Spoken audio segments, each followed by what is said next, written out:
Hello there, guys. Staff108 here, and this is gonna be the first time I do a debunk video without victory. But there's a reason for that, and I'll get into that at the end of the video. But right now, we're gonna take a look at the video of just how top 5 Dragon Ball GT plot holes.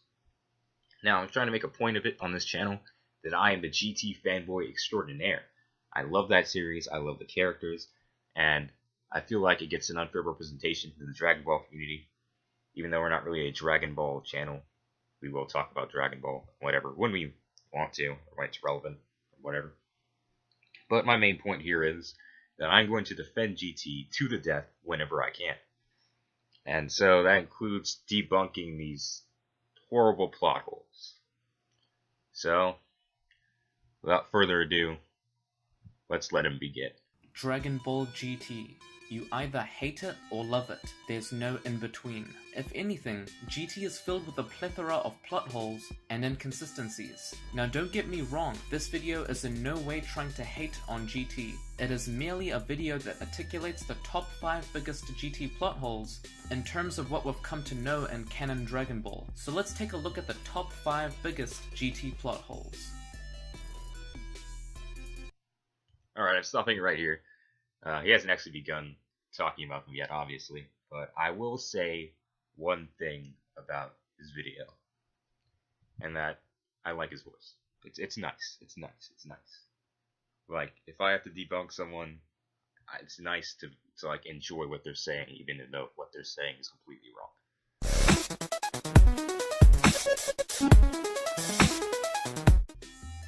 Number 5. Let's start off with something small in the grand scheme of things, small yet incredibly annoying. Vegeta skipped an entire transformation to become Super Saiyan 4. How do you skip an entire transformation? That makes no sense at all. It's like being a kid. So number 5 is really brief, as you've just seen, and I'll rebuff it right now. So his complaint is, how does Vegeta skip Super Saiyan 3 to become a Super Saiyan 4? Well, if you go by how most people look at it, which is Golden Oozaru being a combination of Super Saiyan and Oozaru, then in Super Saiyan 3 wouldn't be a prerequisite for 4, and that's how you achieve the form. Now, if you look at it like me, and if you saw our Super Saiyan 4 multiplier video before it was taken down, you know that we view Golden Oozaru as a combination of Super Saiyan 3 and Oozaru. So how can I still say that it makes sense that Vegeta does not achieve Super Saiyan 3 when it becomes a Super Saiyan 4? Well, in one essence, you could say maybe Vegeta has achieved Super Saiyan 3 and simply never uses the form because it's not fit for battle. And every fight that Vegeta was in, there's never really an instance where he needed to transform that high. He transformed into a Super Saiyan to fight Gohan, even though it wasn't really necessary there. He was just doing it to troll Baby. He transformed into a Super Saiyan against Super 17, and then he transformed into Super Saiyan 2 at the very end of the fight, but he was basically out of energy, and that's why he was dispatched so easily. And then during the last fight against Omega Shenron, he was mostly trying to buy time for his family to escape, so there was no reason to use the form if he had it. So, the short of it is that I would say that the Oozaru transformation is just so potent that it can push you to your limits without you having to actually reach them through training. So, the fact that Vegeta skipped the transformation isn't necessarily a plot hole, because they never say that you have to achieve Super Saiyan 3 in order to reach the form. The only stipulations were that you needed to have a tail transform into an Oozaru. From there, you need to go to Golden Oozaru, which Vegeta did under his own power. And then you need to retain your calm mind and become a Super Saiyan 4. And Vegeta did those things. So to say that it's a plot hole is certainly stretching. Number 4. The Black Star Dragon Balls. So apparently, the Black Star Dragon Balls were created by a previous Guardian. Well, that means the Black Star Balls shouldn't function anymore, since the source of its power is no longer alive. And why in the world would the previous Guardian make the Black Star Dragon Balls, knowing it will destroy the host planet a year after its use? Also, the Dragon Balls cannot do anything that exceed the power of its creator, so how was it able to affect Goku, who was certainly much more powerful than its creator? Finally, why didn't they use the regular Dragon Balls to fix everything?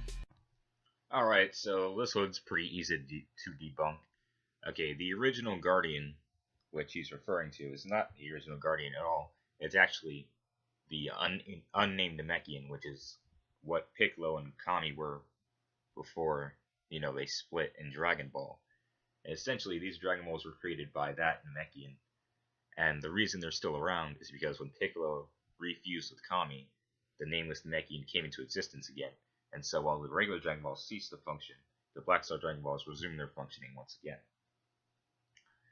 Now, as for why they would be designed to destroy the host planet, I think that's probably just a side effect of the Dragon Balls at the time, because they all produce negative energy, but this one just leaves the negative energy on the planet and then bounces out.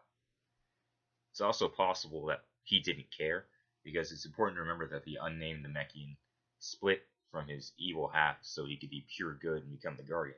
So it's entirely possible with his moral ambiguity at the time that he didn't really care if the Dragon Balls destroyed the planet as long as they fulfilled their function to grant wishes.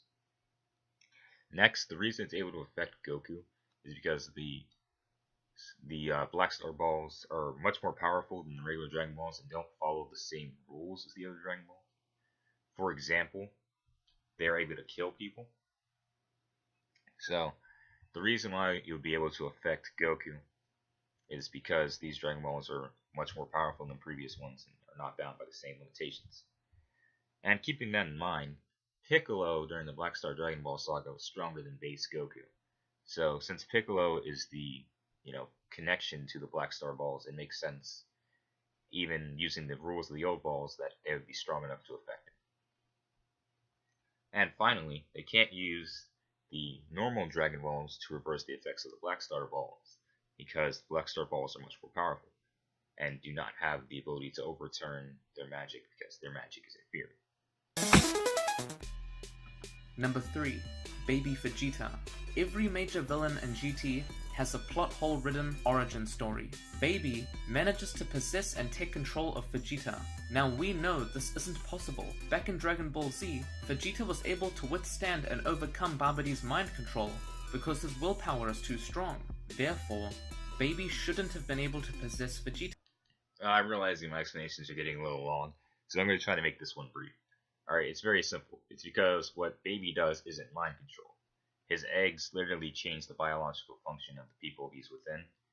But in Vegeta's case, he is quite literally controlling Vegeta's body like a puppet. He's not actually controlling Vegeta's mind, he's controlling his body. Vegeta's mind is actually not a part of the equation at all. So, he's not even attempting to control Vegeta's mind, he's controlling Vegeta's body instead. And in that essence, it makes complete sense because it's keeping in mind with the fact that Vegeta's will is too strong to be controlled. He's not controlling Vegeta's will, he's controlling his body, which is an entirely different thing.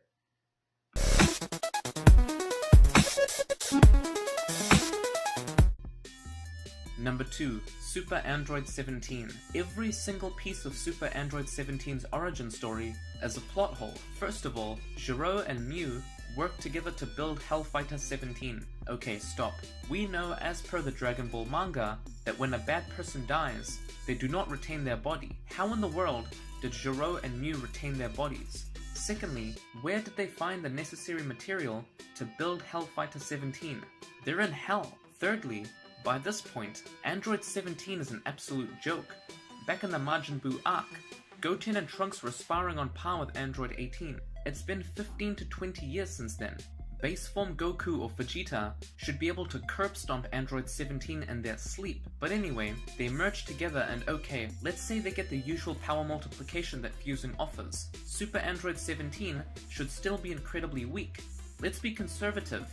At most, they are the same strength as Super Saiyan Kid Gotenks, since Goten and Trunks sparred with Android 18. By this point, base form Goku equals Kid Buu from Dragon Ball Z, so base form Goku is light years above Super Android 17. Oh boy, you guys know I love Super 17, so I'm very eager to get into this. Now, I'm going to link our Super 17 video in the description box below if you guys somehow haven't seen it yet, even though it's like the second most popular video on our channel. But basically there I explain why Super 17's existence makes complete sense, and if to anyone who's watched the series, his power level and such are brilliantly executed and make perfect sense in the context of the show. But that in mind, Dragon Ball GT is a follow-up to the anime/movies, depending on how you look at it. And because of that, all the villains are able to retain their bodies in Hell. This is seen in all the filler in Z. This is seen in most of the movies. And that's how Mew and Jerome got to keep their bodies. Secondly, it's very true that it's not explained how they're able to gather materials to build Hellfighter 17.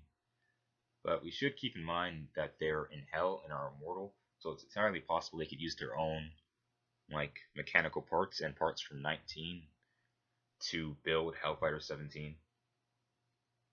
We don't really know what they are doing, but we know that Jiro's had this plan for years, and he was only able to complete it with Mew's help. And we've never seen how Mew makes machine mutants, which is what Hellfighter 17 is, so it's entirely possible it's a biological process from him specifically. So I wouldn't be quick to call that a plot hole, though I will admit it's a little bit more iffy. Next, he goes on a tirade about how Android 17 shouldn't be this strong.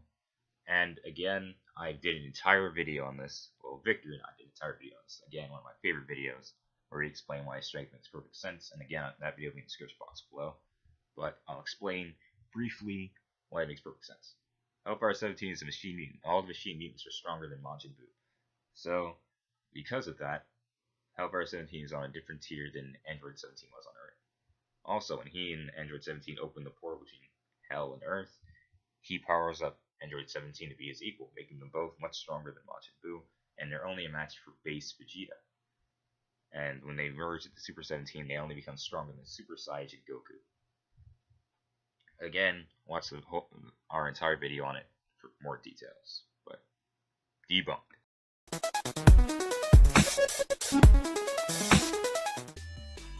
Number 1. The Shadow Dragons. Again, the very origin of the Shadow Dragons is a huge plot hole. Old Kai and Kabito Kai explain that due to overusing the Dragon Balls, negative energy has built up and disrupted their balance, and upon using them, the negative energy erupts into a Dragon of Darkness, which splits the Dragon Balls into 7 separate entities. Okay, where do I begin? First of all, these aren't the regular Dragon Balls. These are the new Black Star Balls that have barely been used, and let's pretend they are the regular Dragon Balls. They've still barely been used. They are used years apart, and that's the whole reason Kami created them, so that they can encourage acts of bravery and reward the users. That's their purpose. And how in the world did so much negative energy be built up that the dragons exceed the strength of the Dragon Ball's creator, Dende, to the point they can compare to Super Saiyan 4 Goku?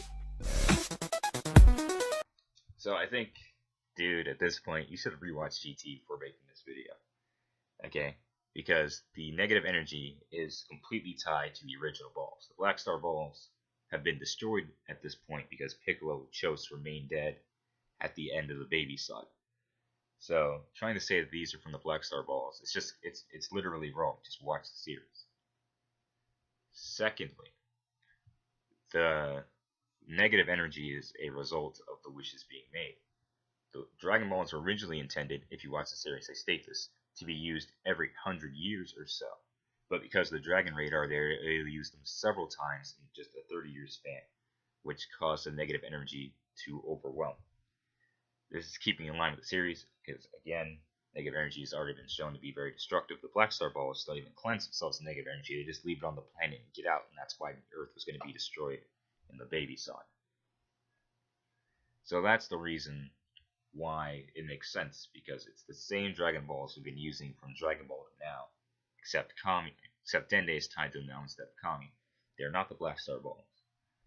And as to why those dragons are powerful enough to fight Super Saiyan 4 Goku, that's also very simple. It's stated in the GT Perfect files that they pull the dragons from different galaxies to come into fight. So every dragon that appears, Yi Long, Zizanglong, Zanzinglong, etc. are all not tied to Shenron in any capacity. They are simply dragons whose duty it is to, you know, destroy the galaxy of the people who've overused the dragon. And that's why they exist.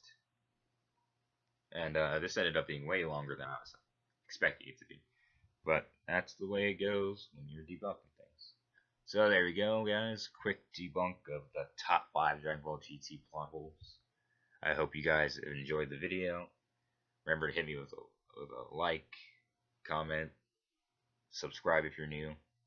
We're trying to get to 100 so we can have a podcast where you guys ask us questions. It's going to be great. So please subscribe, make that happen. Share if you think other people will like it, and so you can stop this misinformation about Dragon Ball GT. And finally, I'd like to mention that both Victor and I live in Florida, so we're not entirely sure how Irma is going to affect us. Maybe it will, maybe it won't. Well, I mean, it definitely will, but I mean, how badly is the question. I'm kind of hoping everything is fine because I don't want our stuff to be destroyed. But if it is, we may not be making videos for a while because, of course, we'll have to buy new electronics, etc., etc., etc. I don't want to make a big deal about that, but there's something I want to say. So, like I said, thank you guys for watching. Do all that crap I said earlier, and I'll catch you guys later.